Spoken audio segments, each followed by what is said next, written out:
Entry point है, important है। Using, ठीक है, जो प्रोजेक्ट का नाम रहेगा, ठीक है, बेसिकली उसे लिखना है यूजिंग। तो प्रोजेक्ट का नाम हमारा है, ठीक है, EIS, ठीक है। तो हम यूजिंग लिखे, प्रोजेक्ट का नाम, डॉट डेटा लगा, ठीक है? उसके अंदर जो डेटा है उसे उसे भी क्या करना है, साथ में इंपोर्ट कर लेना। यूजिंग, ठीक है, माइक्रोसॉफ्ट एंटिटी फ्रेमवर्क, ये इंपोर्ट कर लिया। इंपोर्ट करने के बाद नेम स्पेस, ठीक है, जो प्रोजेक्ट का नाम है, देन उसके बाद सिंपल ये प्रोजेक्ट नेम स्पेस क्यों आ रहा है, बाइंड एक साथ यूज करने के लिए बेसिकली सभी में, ताकि प्रॉपर पता चल सके कि ये जो जितने भी फाइल है सारे को बाइंड कौन कर रहा है, एक नाम, ठीक है। जितने भी प्रोजेक्ट क्रिएट करेंगे वो सारे में एक ही नेम स्पेस होगा, ठीक है। सारे में एक नेम स्पेस है EIS, ठीक है, जो प्रोजेक्ट का नाम है। देन पब्लिक क्लास का नाम रखे प्रोग्राम, ब्लॉक ओपन किए, पब्लिक स्टैटिक वॉइड में स्ट्रिंग स्क्वायर ब्रैकेट आर्क्स, इसके ब्लॉक ओपन किए, एक वेरिएबल डिक्लेयर किए जिसका नाम है builder, equal to web application dot create builder. Create builder ना ये एक मेथड है, वेब एप्लीकेशन, ठीक है, ये एक क्लास है। वेब एप्लीकेशन एक क्लास है, उसके अंदर क्रिएट बिल्डर एक मेथड है। उस मेथड के अंदर हम ये पास कर दिए आर्क्स, ठीक है। अब ये इसलिए जो रनिंग स्टेज में रहेगा, तो जो भी यहाँ पर मेन फाइल में जो भी चीजें हम यहाँ होगा उसे एग्जीक्यूट कर देगा, ठीक है? तो सिंपल ये आर्क्स है, ये सारा चीज कहाँ चला गया, ये बिल्डर में चला गया। तो builder dot services, builder dot services, तो यहाँ हम क्या कर रहे हैं, ऐड सर्विसेज टू कंट्रोलर, ठीक है। सर्विसेज को ऐड कर रहा है ताकि कंट्रोलर से एग्जीक्यूट हो पाए प्रोग्राम, क्योंकि कोई भी सबसे पहले रन जो क्या होता है, प्रोग्राम्स रन होता है, ठीक है।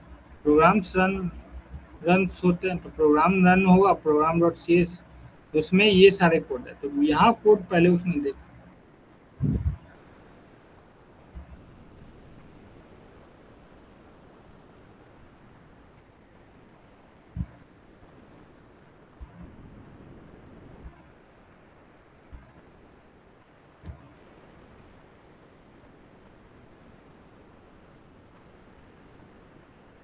ठीक है। उसने services add services to controller, तो builder dot services add controller with view. तो ऐड कंट्रोलर, कंट्रोलर को ऐड करिए लेकिन विथ व्यू के साथ, ठीक है। जितने भी कंट्रोलर है उनका व्यू भी आएगा, ठीक है। तो देन ये जो बिल्डर वेरिएबल है ना, यहाँ बिल्डर वेरिएबल ये सभी के साथ रहेगा।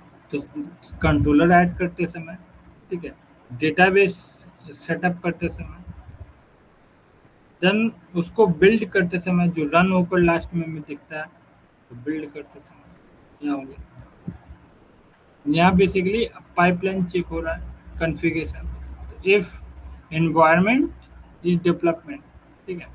और ये नॉट है यहाँ आगे में, तो नॉट डेवलपमेंट फेज में, प्रोडक्शन फेज में। तो बेसिकली क्या हो गया हमारा, डेवलपमेंट फेज में ना रह के प्रोडक्शन फेज में, नॉट।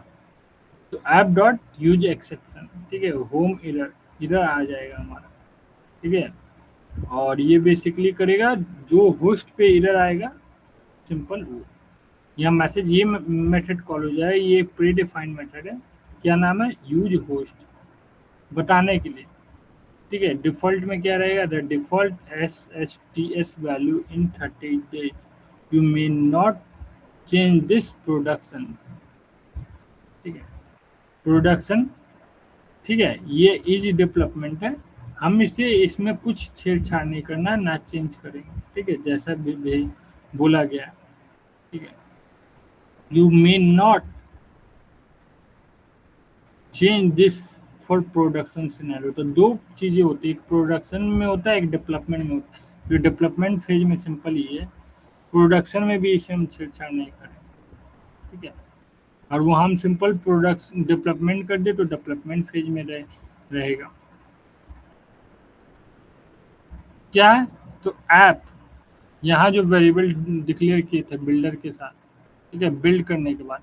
अब वो बिल्ड करने के बाद हमारा बिल्ड हो गया, उसमें क्या किए, बोल रहे हैं कि एचटीटीपी रिक्वेस्ट को कि रीडायरेक्शन को संभालिए, कहाँ कहाँ एक से दूसरे पे जा रहा है, ठीक है। देन उसके बाद जितने भी स्टैटिक्स फाइल हैं उनको उनका यूज करिए, तो यूज स्टैटिक्स फाइल्स। जितने भी राउटिंग है यूआरएल है, एक यूआरएल से दूसरे पे जा रहा है उसको, ठीक है। ऑथराइजेशन यदि लगा हुआ है तो ऑथराइजेशन यूज करिए, ठीक है। मैप कंट्रोलर, क्या हमारा मैप कंट्रोलर राउट अगर है, जैसे यहाँ मैप कंट्रोलर राउट, तो जब रनिंग फेज में बाय डिफॉल्ट जब हम पहली बार रन करते हैं तो जो डिफॉल्ट कंट्रोलर है ना, तो यहाँ मैप कंट्रोलर राउट बनाए हुए हैं, उसमें क्या दे दी डिफॉल्ट, और ये हमारा होम पेज पे ले जाएगा। तो pattern colon controller equal to home action index page, home controller है और उसमें इंडेक्स पेज दिखा रहा है। समझ में आई बात? और ये लास्ट में रन हो गया। यहाँ पर आईडी दिखा रही कौन सा एग्जीक्यूट करना है। अब इसके साथ हम वहाँ कुछ डेटा पास करें तो वो शुरू हो जाएगा उसके लिए।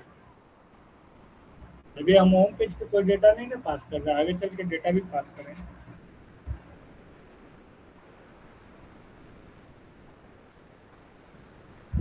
समझे? अब ये बचा हुआ है तो ये कल हम इम्प्लीमेंट कर लेंगे।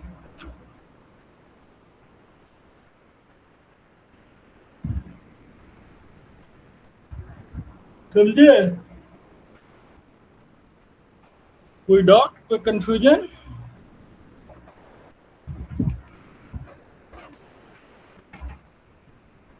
या ये इम्प्लीमेंट करेंगे या फिर दूसरा इम्प्लीमेंट करेंगे?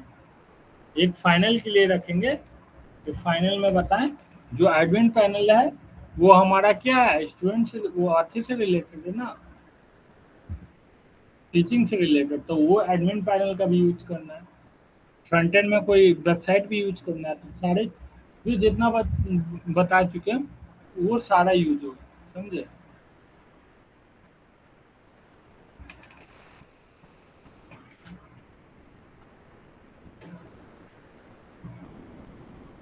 एडमिन पैनल बता चुके, तो वो एडमिन पैनल एडमिन में यूज होगा, और फ्रंट एंड में सपोज लाइक दैट ये वेबसाइट है तो ये वेबसाइट पब्लिक पेज के लिए रहेगा। समझ में आई बात? हम्म। ताकि जो स्टैटिक था आगे चल के कोई थीम भी दे तो सेम इम्प्लीमेंट करो। जो ऑलरेडी बना हुआ है ना, लाइक अ थीम, ये एक थीम है ना। अब ये क्या है, एक थीम ही ना है, तब इस थीम को इम्प्लीमेंट करना है तो कैसे करेंगे वो समझे। ये हमने बनाकर रेडी कर लिया है, तब ये हमारे लिए रेडी टू यूज है कि हम इसे इम्प्लीमेंट कर सकते हैं। कर सकते हैं ना?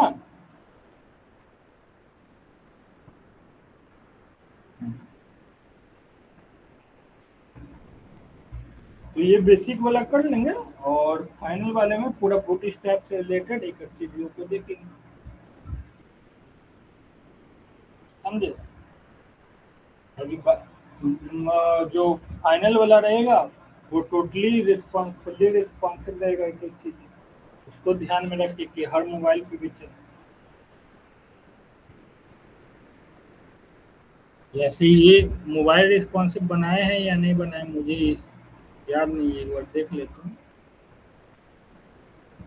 रिस्पॉन्सिव नहीं, मीडिया क्वेरी नहीं यूज किए थे उस समय।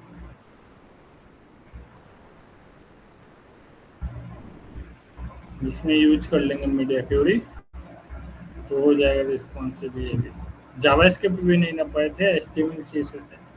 तो देखते हैं कल ये यूज करें या फिर और कोई यूज करेंगे जो पढ़ाया हुआ, जो थोड़ा सही भी रहे। अच्छा बेसिक में ये कर लेंगे, उसके बाद आगे प्रोसीड करेंगे तो इम्प्लीमेंट